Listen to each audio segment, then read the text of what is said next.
Chintamani chicken எப்படி பண்ணுறதுன்னு பார்க்கலாம். அதுக்கு சின்ன வெங்காயம், வரமிளகா, நல்லெண்ணெய், பூண்டு எல்லாத்தையும் போட்டு நல்லா வதக்கணும்.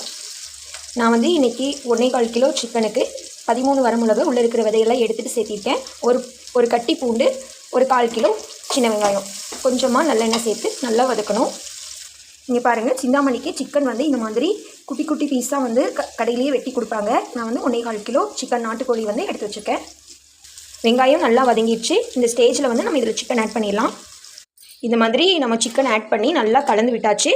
கொஞ்சம் நேரம் சிக்கன் அந்த எண்ணெயிலேயே வதங்கட்டும்.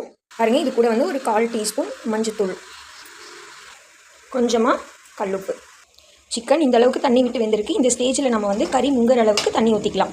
இந்த அளவுக்கு கறி முங்குற அளவுக்கு தண்ணி ஊற்றியாச்சு. தட்டு போட்டு ஒரு 3/4 மணி நேரம் மூடி வச்சு எடுத்தால் டேஸ்ட்டான சிந்தாமணி சிக்கன் ரெடி.